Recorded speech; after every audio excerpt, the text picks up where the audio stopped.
Vivalto Santé est né de médecins bretons pour un objectif qui était d'améliorer les établissements, d'avoir les moyens financiers et humains. Financiers parce que c'est des industries qui sont consommatrices de capitaux.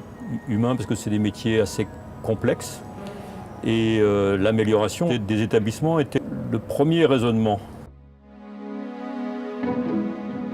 On avait du mal à continuer le développement, il y avait des décisions à prendre qui n'étaient pas toujours simples et faciles. C'est la seule clinique qui a été intégrée de cette façon-là, après une période de redressement puis de liquidation judiciaire. Disons que le fait d'être inclus dans un groupe nous donne une garantie de pérennité de notre outil. L'intégration au groupe Vivalto a été porteur, a apporté beaucoup d'espoir en fait.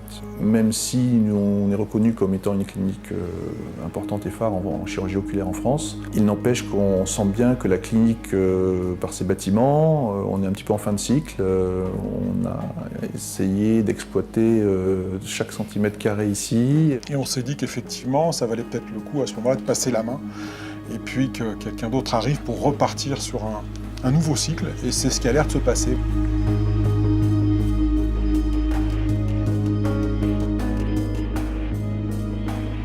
L'apport de Vivalto, c'est d'abord la sécurité, la sécurité du groupe, l'expertise financière, logistique qu'on apprécie de manière très nette. Il a aussi permis, et ça c'est pas rien, de valider tous les agréments type V2, type choses comme ça, qui étaient des choses très lourdes, qui du point de vue administratif ont été très longues à se mettre en place pour, je dirais, obtenir cette sérénité, en sens que maintenant, du point de vue médico-légal, on a vraiment l'impression d'être dans les clous, quoi.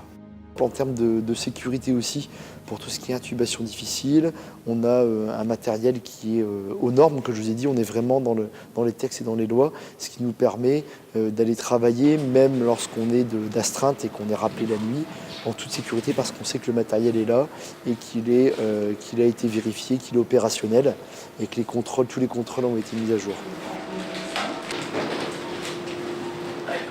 L'arrivée du groupe Vivalto, moi je l'ai ressenti comme un espoir, et notamment un espoir d'investissement plus important au sein de la clinique. Quand je suis partie de l'hôpital, moi je cherchais justement une structure de taille conséquente avec tout plateau technique à disposition, que ce soit en imagerie, au bloc opératoire, au laboratoire également. Le groupe Vivalto Santé a la volonté de vraiment accompagner les médecins dans leurs projets. La volonté de les aider, la volonté de leur donner les moyens de le faire. Et moi, j'ai pu le constater à travers un souhait que j'avais de développer la mise en place de pompes à morphine pour les patients des urgences, de pompes à morphine jetables. C'est extrêmement puissant et motivant de pouvoir avoir derrière soi un groupe qui vous aide à mettre en place ce type de pratique, qui améliore la prise en charge des patients, qui améliore la pratique quotidienne et qui va de toute façon améliorer la qualité et du travail et la qualité de prise en charge des patients.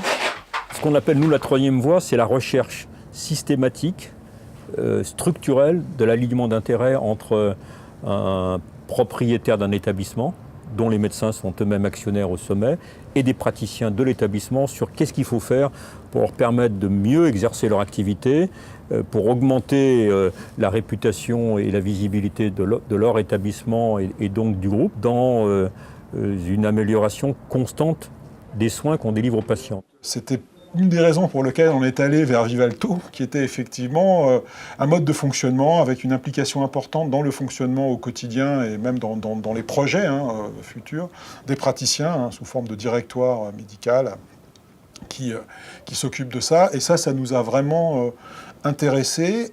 Et de ce que je vois jusqu'à maintenant, ça va dans ce sens-là. Donc on est plutôt content, quoi, et on espère que ça va rester comme ça, quoi, c'est clair.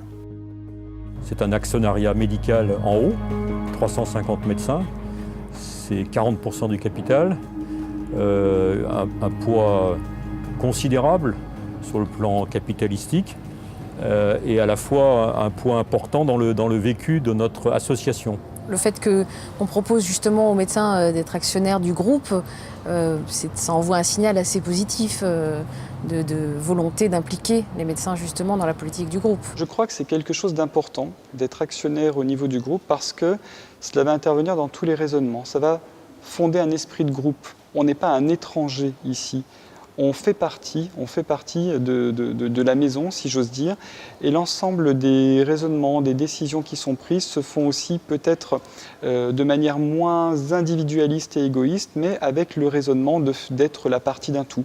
On se sent acteur du développement du groupe, donc ça génère une implication personnelle et professionnelle, enfin surtout professionnelle, plus importante. Ça me paraît important de s'investir dans son activité, tant sur le versant patient, malade, qui nous concerne vraiment au plus proche en tant que médecin, mais aussi sur le versant administratif, parce que finalement la clinique c'est notre outil de travail.